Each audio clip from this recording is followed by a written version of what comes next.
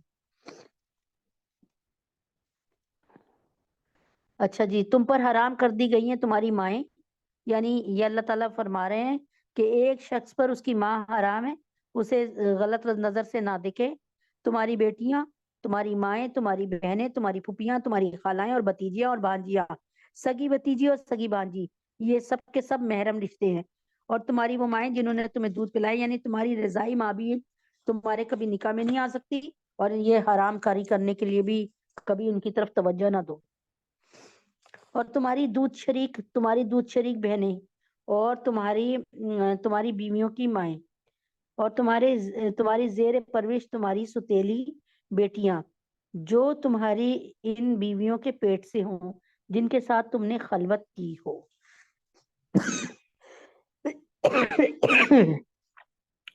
یعنی ستیلی بیٹیاں چونکہ عام طور پہ انسان کے زیر پرورش ہوتی ہیں، اس لیے یہ الفاظ استعمال کیے گئے ہیں، ورنہ اگر کوئی ستیلی بیٹی زیر پرورش نہ بھی ہو تو وہ بھی ایک مرد کے لیے حرام ہے، حرام۔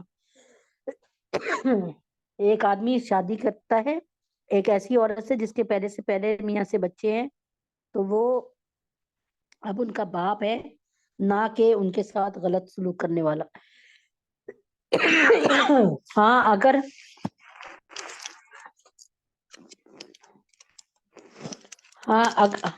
تم نے ان کے ساتھ خلوت نہ کی ہو، یعنی تمہارا اور آپس میں ملاپ نہ ہوا اور انہیں تم نے طلاق دے دی ہو یا ان کا انتقال ہو گیا ہو، تو تم پر ان کی لڑکیوں سے نکاح کرنے میں کوئی گناہ نہیں۔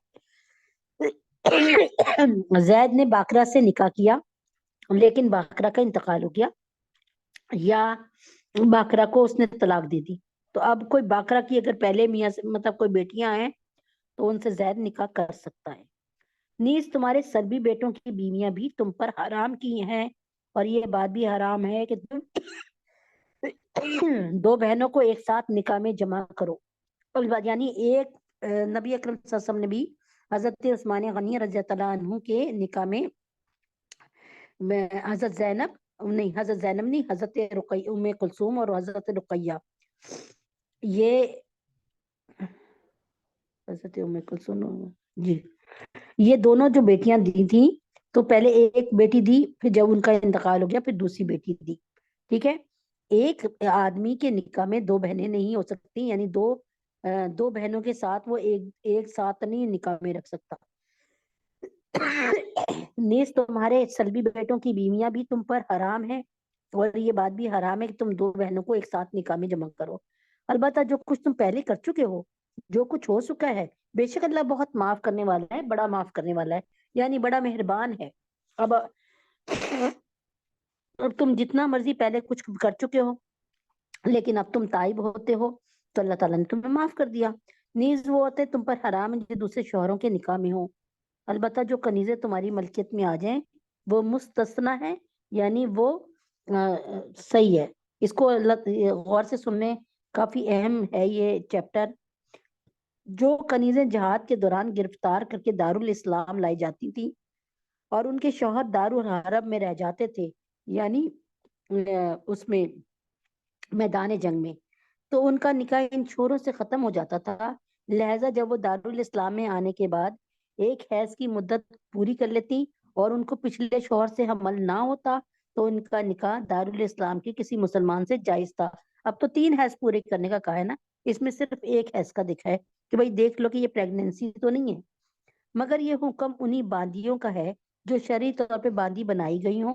آج کل ایسی کنیزوں یا باندیوں کا کوئی وجود نہیں ہے، آج کل یہ سب کچھ ختم ہو چکا ہے، یہ اس وقت کے احکامات تھے۔ ہاں کبھی کوئی ریئر کیس ہو جائے ہزاروں میں سے ایک، تو یہاں سے وہ اس مسئلے کے حل کو سمجھ گئے، لیکن اب یہ چیز ہوتی نہیں ہے۔ میں بتاؤں، یہ تقریباً منسوخ ہو گئی ہے، مطلب منسوخ تو نہیں، لیکن اب اس کی ضرورت نہیں پیش آتی. اب آپ کے گھر میں جو مائیاں آتی ہیں کام کرنے,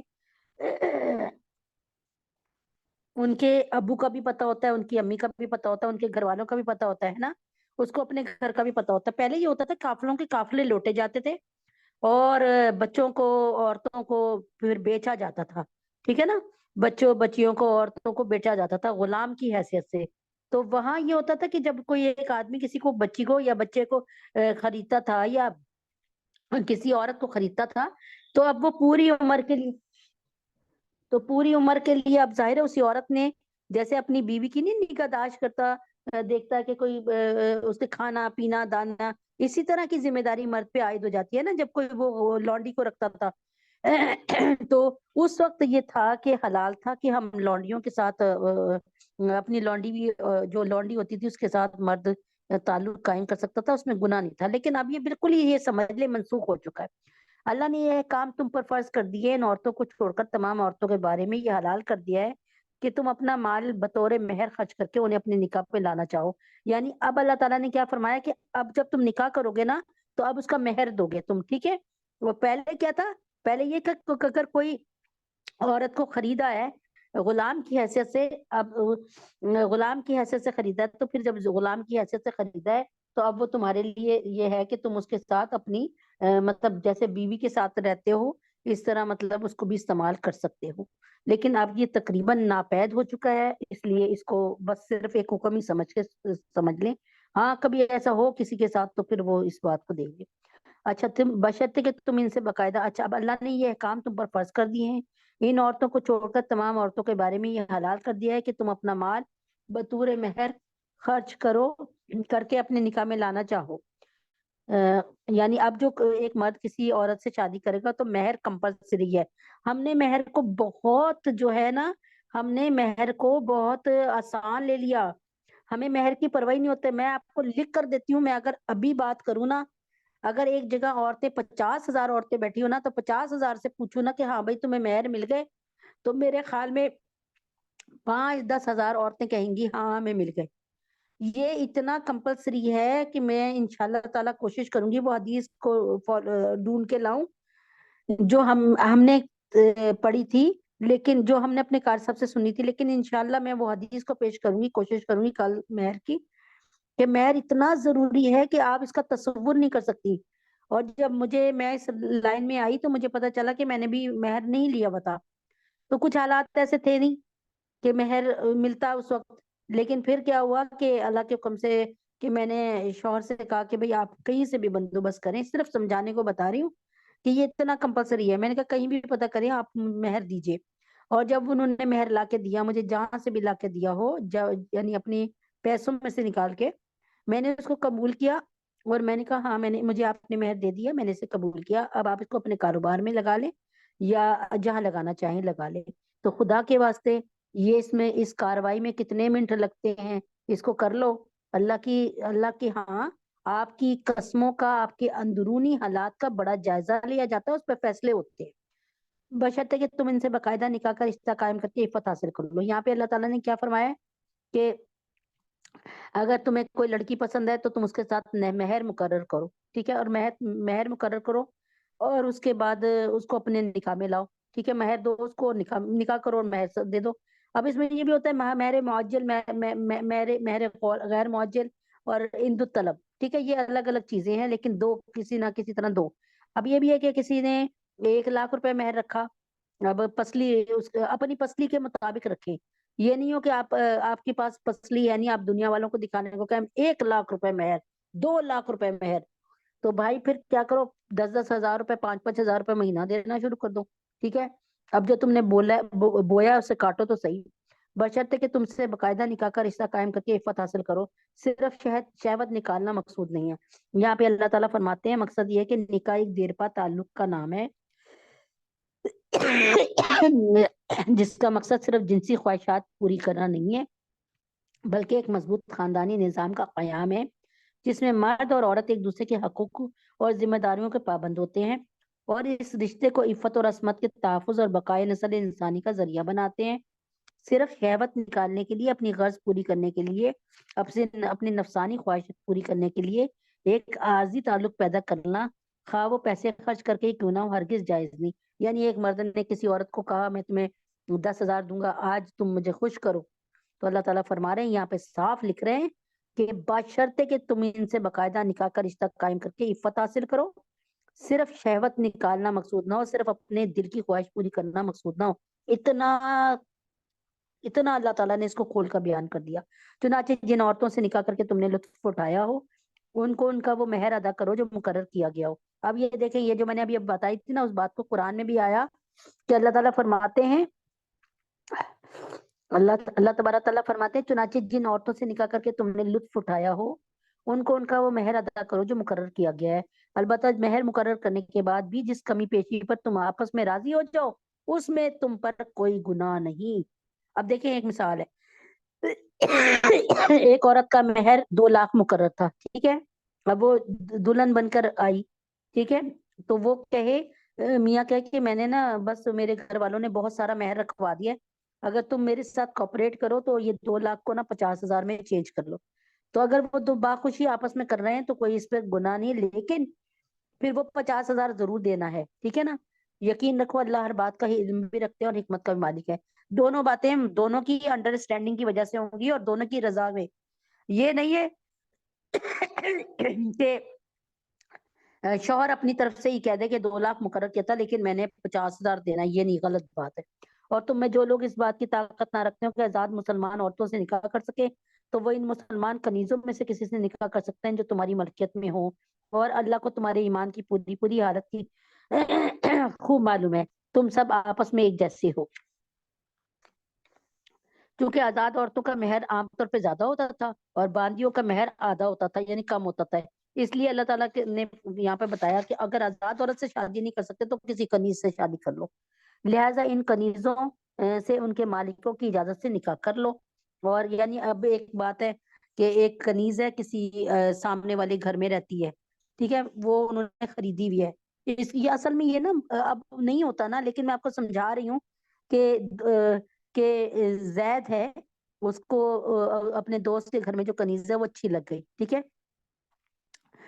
تو وہ یعنی ان نوکرانی سے، لہٰذا ان کنیزوں سے ان کے وہ پھر چاہیے زید کو کہ وہ اپنے دوست سے پوچھے کہ بھائی میں تمہاری نوکرانی سے شادی کر سکتا ہوں، لہٰذا ان کنیزوں سے ان کے مالکوں کی اجازت سے نکاح کرو، ٹھیک ہے، اور ان کو قاعدے کے مطابق ان کا مہر ادا کرو. یہ مہر ادا ہوگا، یعنی ایک مثال ہے کہ آپ کا میرا مہر یا آپ کا مہر ہوا 50,000، تو اب ان کا مہر جو ہوگا نا یہ آدھا ہوگا یعنی 25,000، ٹھیک ہے.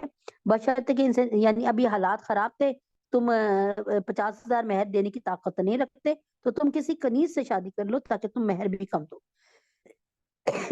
بشرطے کہ ان سے نکاح کا رشتہ قائم کر کے انہیں پاک دامن بنایا جائے، نہ وہ صرف شہوت پوری کرنے کے لیے کوئی ناجائز کام کریں. اللہ تعالیٰ فرما رہے ہیں کہ یہ بھی اس صورت میں کہ تم ایک اچھا پاکیزہ تعلق قائم کرو، یہ نہیں کہ 2 دن 4 دن کے لیے غلط کام کرنے کے لیے نہیں، اور نہ خفیہ طور پر ناجائز آشنائیاں پیدا کریں. پھر جب وہ نکاح کی حفاظت میں آئیں تو اس کے بعد کسی بڑی بے حیائی یعنی زنا کا ارتکاب کریں تو اس پر اس سزا سے آدھی سزا واجب ہوگی. اب یہاں پر ایک اور مسئلہ آ گیا. اللہ تعالیٰ فرما رہے ہیں کہ دیکھو یہ سب کچھ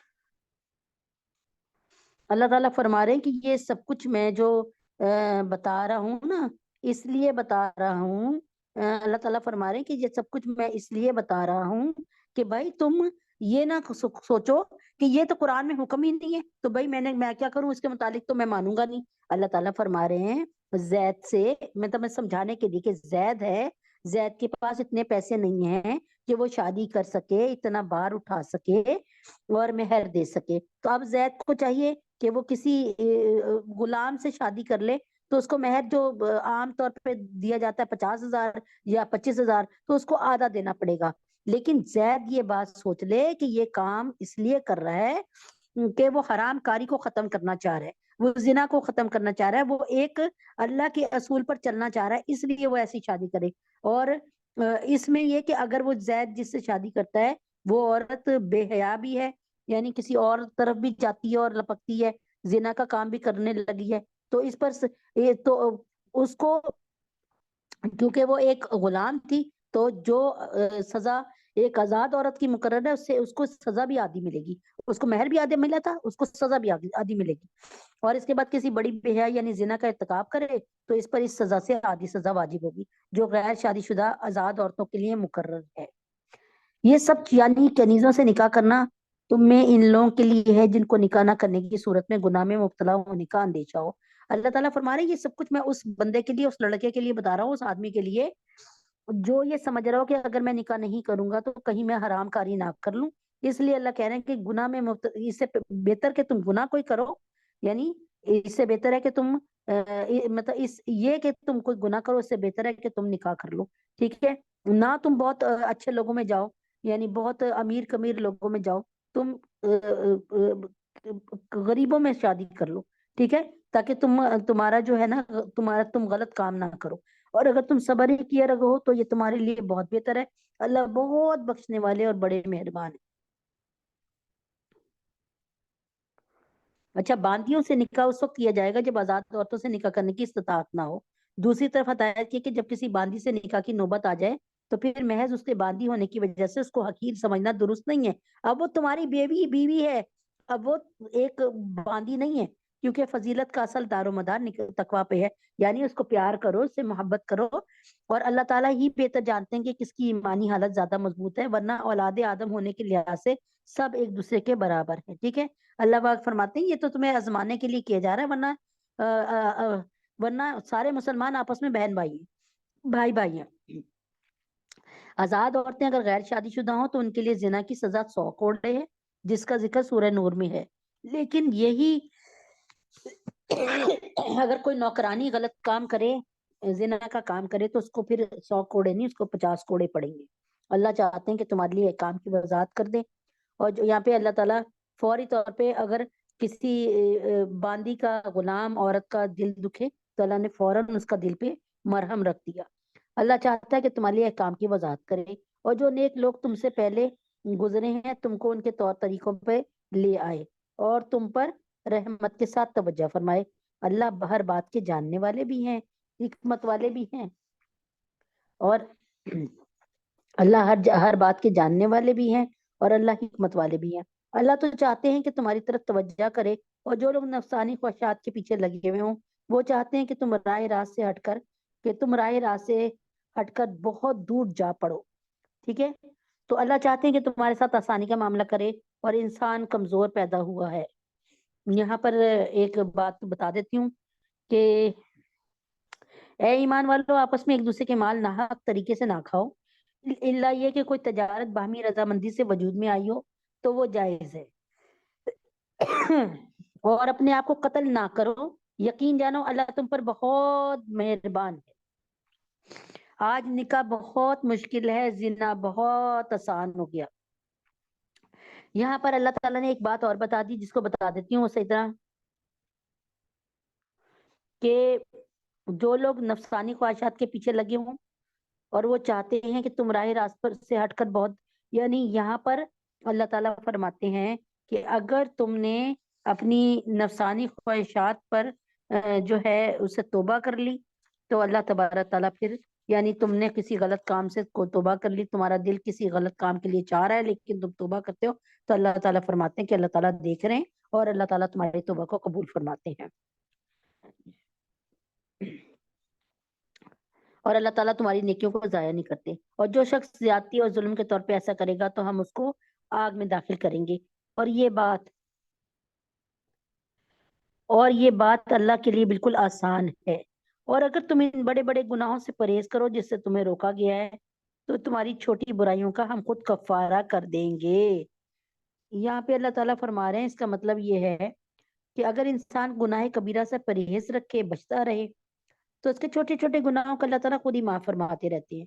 قرآن حدیث سے معلوم ہوتا ہے کہ ہر نیک عمل مثلاً وضو، نماز، صدقات وغیرہ سے گناہ صغیرہ معاف ہوتے رہتے ہیں، اور جس کے گناہ تو جو گناہ صغیرہ معاف ہوتے رہتے ہیں، پھر اللہ تبارک تعالیٰ ان کے گناہ کبیرہ کو بھی اللہ پاک ایسا ماحول بنا دیتے ہیں کہ وہ ایسی توبہ کرتا ہے کہ گناہ کبیرہ میں معاف ہو جاتے ہیں۔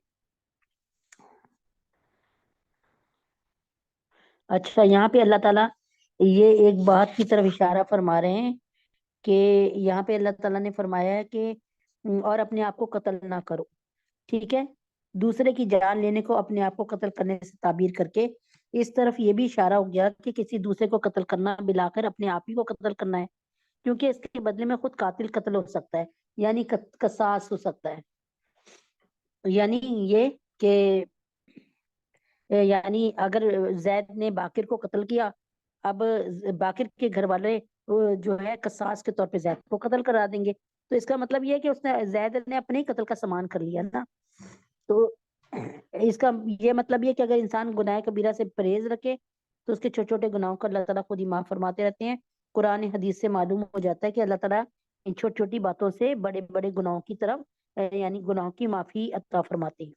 اور جن چیزوں میں ہم نے تم کو ایک دوسرے پر فوقیت دیا اس کی تمنا نہ کرو، مرد جو کچھ کمائی کریں گے ان کو اس میں حصہ ملے گا، عورتیں جو کچھ کمائی کریں گی ان کو ان میں حصہ ملے گا، اللہ سے اس کا فضل مانگا کرو، بے شک اللہ ہر چیز کو خوب جاننے والے ہیں، اللہ سے اللہ کا فضل مانگا کریں، فضل۔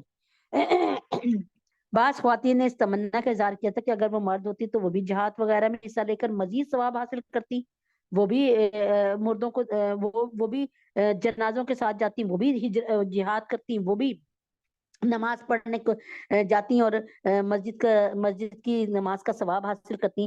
اس آیت کریمہ نے یہ اصول واضح فرما دیا کہ جو باتیں انسان کے اختیار سے باہر ہیں ان میں اللہ نے کسی شخص کو کسی اعتبار سے فوقیت دے رکھی ہے اور کسی کو کسی حیثیت سے، مثلا کوئی مرد کوئی عورت کوئی زیادہ طاقتور ہے، مثلا کوئی مرد ہے کوئی عورت ہے، کوئی زیادہ طاقتور ہے کوئی کم طاقتور ہے، کسی کا حسن دوسرے کے مقابلے میں زیادہ ہے، یہ چیزیں چونکہ انسان کے اختیار میں نہیں ہیں اس لیے ان کی تمنا کرنے سے فضول حسرت ہونے کے سوا کوئی نہیں ہے، لہٰذا ان چیزوں میں اللہ تعالیٰ کی تقدیر پہ راضی رہنا چاہیے، البتہ جو اچھائیاں انسان کے اختیار میں اسے حاصل کرنے کی کوشش کرے۔ اب ہم اسی بات پہ روتے رہیں کہ یار ہم تو نہ جنازے کے ساتھ چل سکتے ہیں، نہ مسجد میں نماز پڑھ سکتے ہیں، نہ مسجد میں اعتکاف میں بیٹھ سکتے ہیں اور نہ جہاد کر سکتے ہیں، تو اللہ تعالیٰ فرماتے ہیں کہ بھائی تمہارے ذمہ جو تمہارا کام ہے نا اس پہ تم کرو، اور اس میں وہ نہ پریشان ہو، کیونکہ ایک عورت جو کہ نیک ہو اور اپنے بچوں کی اچھی تربیت کر رہی ہو، اپنی عزت کو سنبھال کے رکھتی ہو اور اپنے فرائض کو صحیح طرح ادا کرتی ہو، تو وہ اپنے میاں سے 500 سال پہلے جنت میں پہنچے گی اور وہ زرد اور سرخ رنگ کی اونٹنیوں پہ سوار ہو کے اپنے میاں کو لینے آئے گی۔ اور ہم نے ہر اس مال کے کچھ وارث مقرر کیے ہیں جو والدین اور قریب ترین رشتے دار چھوڑ کر جائے، اور جن لوگوں سے تم نے کوئی عہد باندھ رکھا ہو اس کو اس کا حصہ دے دو، اور بے شک اللہ جو ہے بے شک اللہ ہر چیز کے گواہ ہیں۔ جب کوئی شخص اسلام لائے اور مسلمانوں میں اس کا کوئی رشتہ دار نہ ہو تو وہ جس شخص کے ہاتھ پر مسلمان ہو نا، جس شخص نے اس کو کہا پیار سمجھایا اور وہ مسلمان ہوا ہے، بعض اوقات اس کے ساتھ یہ عہد کر لیتا ہے کہ دونوں آپس میں بھائی بھائی بن گئے ہیں، لہٰذا وہ ایک دوسرے کے وارث بھی ہوں گے، اور اگر ان میں سے کسی پر کوئی تاوان آ پڑا یعنی کوئی جرمانہ ڈل گیا، کوئی جو ہے چلان ہو گیا، تو دوسرا اس کی ادائیگی میں بھی اس کی مدد کرے گا، اس رشتے کو موالات کہا جاتا ہے۔ یہاں اس معاہدے کا ذکر ہے، اور امام ابو حنیفہ رحمہ اللہ کا مسلک اس آیت کی بنا پر یہی ہے کہ یہ رشتہ ابھی بھی کسی نو مسلم سے قائم ہو سکتا ہے، اور اگر دوسرے مسلمان رشتہ دار موجود نہ ہوں تو میراث میں بھی ان کا حصہ ہوگا۔ سمجھ گئے ہوں گے کہ اگر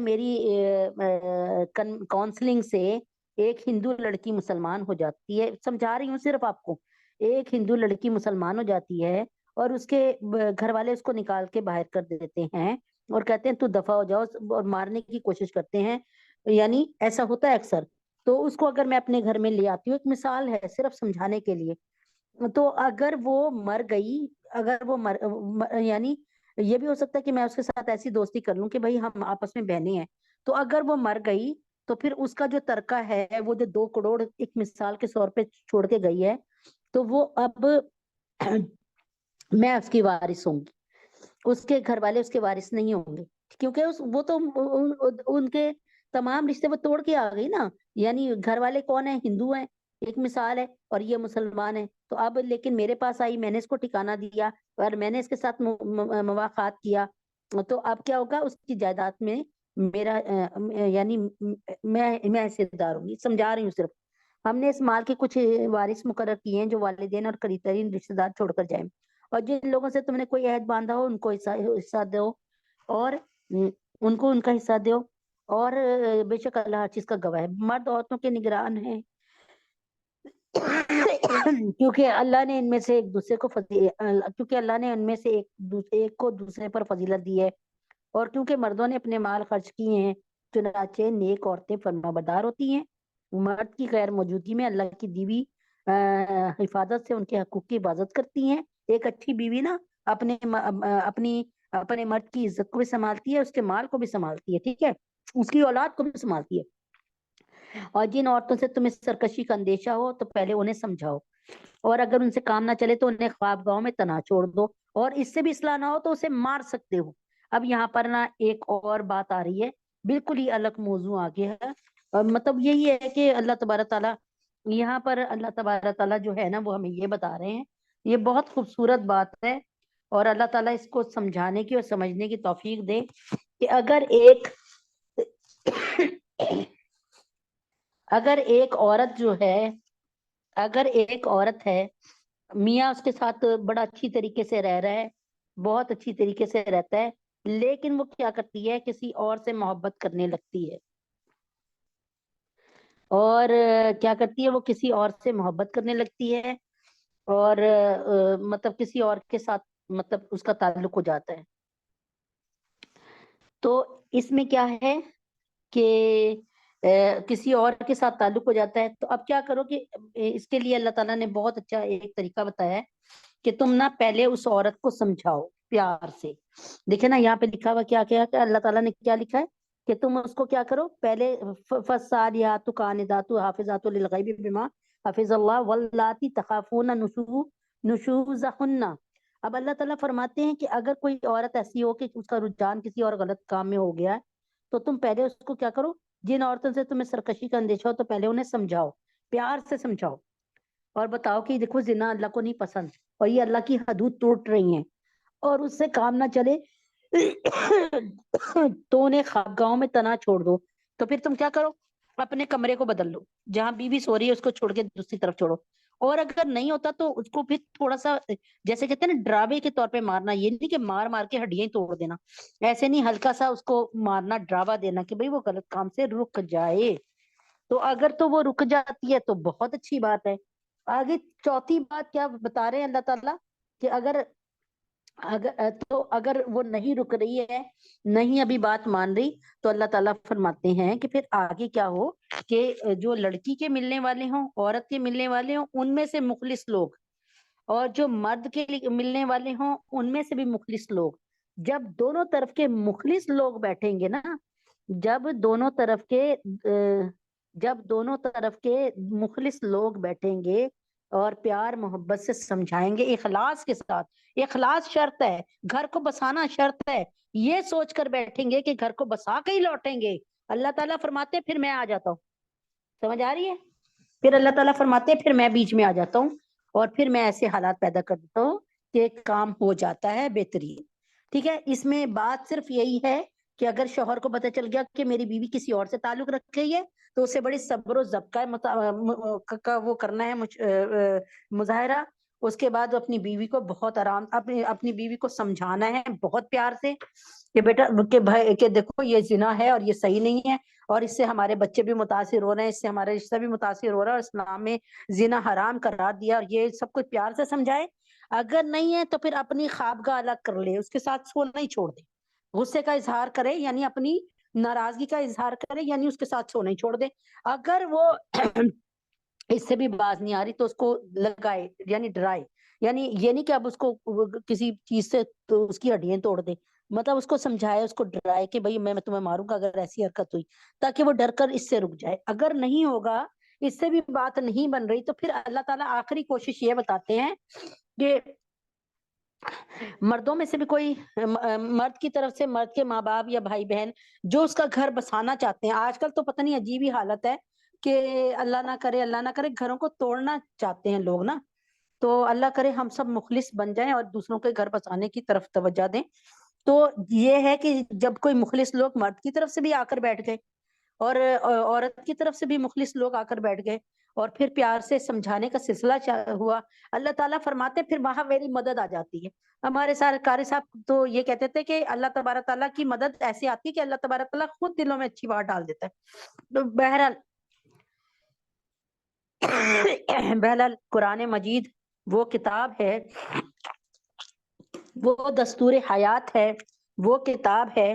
قرآن مجید وہ کتاب ہے، وہ دستور حیات ہے، وہ نظام حیات ہے، اور جو آج ہمیں پوری دنیا میں کسی مذہب میں نہیں مل سکتا۔ آپ دیکھیں کیسے کیسے طریقوں سے عورت کو اور مرد کو گناہ سے بچایا جا رہا ہے، اور جنت کا حقدار بنانے کے لیے اس کو جنت پیش کی جا رہی ہے۔ اتنا محبت کرنے والا ہمارا رب ہے، اس کو چھوڑ کر اس کی نافرمانی کر کے ہمیں کیا ملے گا، اس پر ذرا سوچنا ہے ہمیں، تاکہ ہمارے اعمال صحیح ہو جائے اور ہم اللہ سے جڑنے والے ہو جائیں۔ ورنہ کسی بھی مذہب میں ایسے باریک بینی کے ساتھ کام نہیں ہوا، کہیں نہیں، کہیں کچھ آپ دیکھ لیں، کوئی بھی مذہب کی کتاب پڑھ کے دیکھ لیں۔ اللہم صلی علی محمد وعلی آل محمد کما صلیت علی ابراہیم وعلی آل ابراہیم انک حمید مجید۔ اللہم بارک علی محمد وعلی آل محمد کما بارکت علی ابراہیم وعلی آل ابراہیم انک حمید مجید۔ قل هو اللہ احد اللہ الصمد لم یلد ولم یولد ولم یکن لہ کفوا احد۔ آپ لوگوں سے بہت زیادہ دل آپ لوگوں سے بہت زیادہ التماس ہے کہ اپنی 100% حاضری پر غور کیجیے گا۔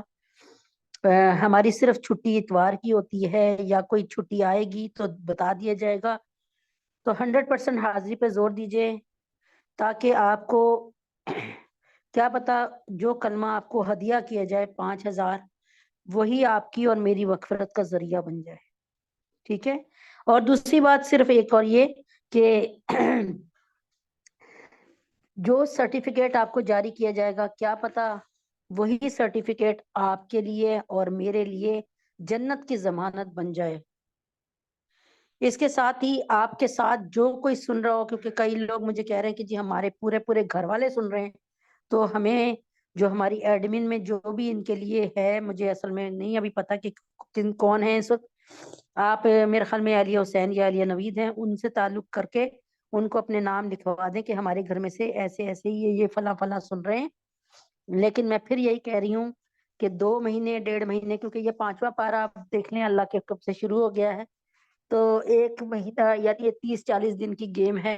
رمضان مبارک کے پہلے عشرے میں ہمیں ختم کرنا ہے انشاءاللہ، اس کا تتمہ کرنا ہے، ختم نہیں تتمہ، اگر اللہ تبارک تعالیٰ کو منظور ہوا تو۔ تھوڑی سی بات ہے، اب یہ رجب کا مہینہ بھی آپ کو پتہ گزر نہیں کے قریب ہے۔ اللہ تعالیٰ آپ سب کی جان مال عزت و آبرو میں برکت عطا فرمائے۔ اللہم صلی علی محمد وعلی آل محمد کما صلیت علی ابراہیم وعلی آل ابراہیم انک حمید مجید۔ اللہم بارک علی محمد وعلی آل محمد کما بارکت علی ابراہیم وعلی آل ابراہیم انک حمید مجید۔ قل هو اللہم بارک علی محمد وعلی آل محمد کما بارکت علی ابراہیم وعلی آل ابراہیم انک حمید مجید۔ قل هو اللہ احد اللہ الصمد ولم یولد ولم یکن له کفوا احد۔ قل هو اللہ احد اللہ الصمد لم یلد ولم یولد ولم یکن له کفوا احد۔ قل هو اللہ احد اللہ الصمد لم یلد ولم یولد ولم یکن له کفوا احد۔ ربنا آتنا فی الدنیا حسنۃ وفی الآخرۃ حسنۃ وقنا عذاب النار۔ ربنا ظلمنا انفسنا وان لم تغفر لنا وترحمنا لنکونن من الخاسرین۔ رب اغفر وارحم وانت خیر الراحمین۔ اللہم انت السلام ومنک السلام تبارک یا ذا الجلال والاکرام۔ اللہم اعنی علی ذکرک وشکرک اللہم اعنی اللہم اعنی اللہ اکبر کبیرہ والحمد للہ کثیرہ سبحان اللہ بکرۃ واصیلہ۔ یا ربنا یا ربنا یا ربنا اللهم إنا نجعلك في نحورهم ونعوذ بك من شرورهم اللهم إنا نجعلك في نحورهم ونعوذ بك من شرورهم اللهم إنا نجعلك في نحورهم ونعوذ بك من شرورهم الله أكبر كبيرا جزا الله تعالى عنا محمدا ما هو آله قل هو الله أحد الله الصمد لم يلد ولم يولد ولم يكن له كفوا أحد قل هو الله أحد الله الصمد لم يلد ولم يولد ولم يكن له كفوا أحد قل هو الله أحد الله الصمد لم يلد ولم يولد ولم يكن له كفوا أحد۔ اے اللہ پاک یہ جتنا سب کچھ پڑھا ہے اور اللہ پاک یہ درود شریف اور یہ کل سورۃ الاخلاص کو جو پڑھا ہے، اللہ ہمارے جتنے بھی لوگ ہمارے رشتہ دار، اللہ پاک منصور احمد صدیقی، میمونہ اختر، قاضی ضیاء اللہ صاحب، عزیزہ خاتون، جاوید بھائی، فہمیدہ بھابی، عفیف کوثر، یا اللہ پاک جس کے بھی جتنے لوگ دنیا سے جا چکے ہیں، جتنے بھی مرحومین ہیں اللہ ان سب کے لیے اس میٹنگ کو، اس محفل کو، اس مجلس کو یا اللہ پاک مغفرت کا باعث بنا دے۔ اللہ ہمارے لیے بھی اس کو مغفرت کا باعث بنا دے۔ اللہ پاک تجھے جڑنا، بیٹھنا اور تیرے کلام کو سننا بہت پسند ہے۔ اللہ اللہ اللہ صحاب صفا پہ بھی اللہ آپ کی بڑی عنایتیں اور بڑا کرم تھا۔ اے اللہ پاک یہ بھی، یا اللہ یہ بھی بنات صفا ہیں، ان پہ بھی اپنے کرم کی، رحم کی اور سکینہ کی برسات فرما دے۔ یا اللہ ہم سب کے گناہوں کو معاف فرما دیجئے، یا اللہ ہم سب کی خطاؤں کو درگزر فرما دیجئے۔ یا اللہ، یا اللہ، اللہم انا نجعلک فی نحورہم ونعوذ بک من شرورہم۔ یا اللہ مسلمانوں کے جہاں جہاں دشمن ہیں، یا اللہ یہ یہود و نصارہ، یہ نتنیاہو اس کے معاونین سارے، ان کی تمام کی تمام معاشیت اس کو تباہ اور برباد فرما دے۔ یا اللہ فلسطین کے مسلمانوں پر رحم فرما دیجئے، لبنان کے، فلسطین کے، یمن کے، کشمیر کے، سیریا کے، ادلب کے مسلمانوں پر رحم فرما دے۔ یا اللہ پاک، یا اللہ پاک انڈیا میں بابری مسجد کو شہید کر کے مندر بنا لیا کیا، یا اللہ پاک ہم مسلمانوں کو حیا، شرم اور غیرت عطا فرما دے۔ یا اللہ پاک ہمارے پاکستانی حکمرانوں کو حیا، شرم اور غیرت عطا فرما دے۔ ہمارے تمام مسلمانوں کو، حکمرانوں کو یا اللہ حیا، شرم اور غیرت عطا فرما دے۔ اے اللہ پاک آپ نے فرمایا، آپ کے نبی نے فرمایا کما تکونون یؤمر علیکم اعمالکم اموالکم، جیسے تم ہوگے ویسے ہی تم پر جو ہے حکمران آئیں گے۔ اے اللہ ہم لوگ انتہائی پستی پہ آ گئے، اے اللہ ہمارے ایمان کا جنازہ نکل چکا ہے۔ اے اللہ پاک ہر شخص دھوکہ دینے میں، ہر شخص دوسرے کو دھوکہ دینے میں لگا۔ اللہ سب کو اپنے اپنے نفس کی پڑی ہوئی ہے، اللہ انسانیت دم توڑ رہی ہے۔ اے اللہ ہمارے گناہوں کو معاف فرما دیجئے، اے اللہ پاک ہماری خطاؤں کو درگزر فرما دیجئے۔ یا اللہ ہم سب کو پکا مسلمان، پکا مومن بننے کی توفیق عطا فرما دیجئے۔ یا اللہ، یا اللہ ہم میں سے ہمیں سب کو اللہ تبارک تعالی مومن بنا دیجئے۔ اے اللہ پاک ہم سب کو مومن بنا دیجئے، اے اللہ پاک ہم سب کو مومن بنا دیجئے۔ یا اللہ پاک آپ کی شریعت سے جڑنے کی توفیق عطا فرما دیجئے۔ یا اللہ پاک ہمارے دلوں میں آپ کا ڈر آ جائے۔ اے اللہ پاک ہم کسی کے ساتھ کوئی برائی کرنے سے پہلے اس بات کو محسوس کر لیں کہ ایک آنکھ ہمیں ہر وقت دیکھ رہی ہے، اللہ ہمارا رب ہمیں ضرور دیکھ رہا ہے۔ اے اللہ پاک آپ نے بھی تو اس پر اتنی نوید سنا دی، آپ نے فرمایا وَلِمَنْ خَافَ مَقَامَ رَبِّهِ جَنَّتَانِ، جو گناہ کرنے سے اس لیے رک جاتا ہے کہ وہ مجھے کیا جواب دے گا، میرے سامنے کیسے کھڑا ہوگا، تو میں بھی اس کو 2 جنتیں دوں گا۔ اے اللہ ہمیں 2 جنتوں کا مستحق بنا دے۔ یا اللہ ہمارے لیے اپنی 2 جنتوں کو جاری ساری فرما دے۔ یا اللہ پاک عائشہ کو، سونیا کو، رقیہ باجی، ڈاکٹر انم، یا اللہ پاک اہلیہ محسن، سمیرہ فیصل، ماریہ انس، فاخرہ بابر، سنبل اہلیہ عمران، ان کو نیک نرینہ اولاد عطا فرما دیجئے۔ یا اللہ ڈاکٹر ہمنا، فاطمہ اور عیشا کو، عبداللہ کو دنیا اور آخرت کے ہر امتحان میں 100% نمبر سے کامیاب فرما دیجئے۔ یا اللہ پاک سحر، عائشہ، فریاد، ان کی پریشانی کو دور فرما دیجئے۔ یا اللہ پاک اہلیہ اعظم، شہناز، اہلیہ عاشق اور اللہ پاک مفتی ضیاء الدین عامر، اہلیہ رفیق اور ہماری بیٹی انم کو اپنا بہترین گھر عطا فرما دیجئے۔ یا اللہ صحرا شر فریاد کی پریشانی کو دور فرما دیجئے۔ یا اللہ پاک جو بیمار ہیں ان کو صحت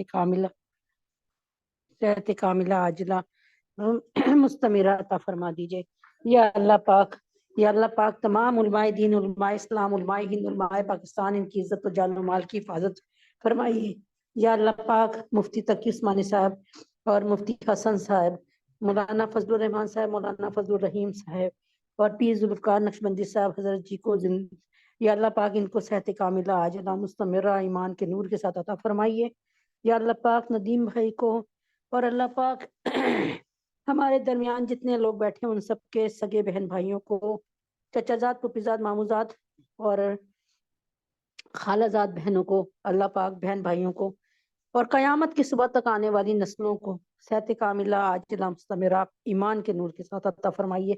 یا اللہ عمیر کو، نازیہ، دیپ کو، اہلیہ حسین کو، ندیم بھائی کو، شازیہ، عیشا، نازیہ، معظم، حمید، حسن، مومنہ، حمزہ، عادل، یا اللہ نرگس باجی کو، ان کے سب کے گھر والوں کو اور جتنے لوگ سن رہے ہیں ان سب کو، ان سب کے گھر والوں کو، اہل خانہ کو ایمان کے نور کے ساتھ صحت کاملہ عاجلہ مستمرہ عطا فرمائیے۔ یا اللہ امت محمدیہ سسنگی ساری بیٹیوں بیٹوں کے لیے حفصہ، فاطمہ، جویریہ، سدرہ، سبانہ، حفصہ، سجاد، بینی، شفیفہ، بنات سرور، فخر، عبد المتین، سعدیہ، نظام، زینب المنتہا، ان سب کو جو ہے اللہ تبارک تعالی جو ہے سب کی شادی بہترین اور اچھی جگہ پہ جلد فرما دیجئے۔ دین کے دائی رشتے عطا فرما دیجئے۔ فراڈ اور مکار لوگوں سے، ناقدر لوگوں سے جان چھڑوائیے۔ اے اللہ پاک اپنے حبیب کے طفیل میں ہماری زندگیوں میں ہمارے بچوں کو اپنے گھر میں رہنا بسنا نصیب فرما دیجئے۔ ہمارے تینوں حرم کی حفاظت فرما دیجئے۔ اس سال زیارت حرمین شریفین کی توفیق عطا فرما دیجئے۔ ہم سب پہ رحم فرما دیجئے۔ یا اللہ پاک پاکستان میں بجلی کو اور پیٹرول کو سستا کر دیجئے۔ یا اللہ پاکستان کو اسلامی، اخلاقی، معاشرتی اور سماجی ترقی عطا فرما دیجئے۔ یا اللہ ہم سب کے گناہوں کو معاف فرما دیجئے، ہم سب کی خطاؤں کو درگزر فرما دیجئے۔ یا اللہ پاک بڑھاپا جوانی سے اعلیٰ ہو جائے، آخری آرام گاہ ہمارے گھروں سے زیادہ پرمعطر اور وسیع ہو جائیں۔ اے اللہ پاک ہمارا آنے والا کل ہمارے آج سے بہت بہترین ہو جائے۔ اللہ پاک ہمارے بچوں کو، ہماری نسلوں کو اپنے سینے سے لگا کر حفاظت فرمائیے، ان کے ایمان کی، ان کے کردار کی حفاظت فرمائیے، ان کی جیسے آپ نے حضرت یوسف علیہ السلام کی اور ننھے محمد صلی اللہ علیہ وسلم کی اور حضرت عیسیٰ علیہ السلام کی پرورش فرمائی، ایسے ہی ہماری اولادوں کی بھی تربیت فرمائیے، ویسی ہی تربیت فرمائیے۔ اے اللہ ہماری اولادوں کو ہمارے لیے ہمیشہ کے لیے صدقہ جاریہ بنا دیجئے۔ وصلی اللہ تعالی علی خیر خلقہ محمد وعلی آلہ وصحبہ اجمعین برحمتک یا ارحم الراحمین۔ سبحان ربک رب العزت عما یصفون وسلام علی المرسلین والحمد للہ رب العالمین۔ آمین یا رب العالمین۔ السلام علیکم ورحمۃ اللہ وبرکاتہ۔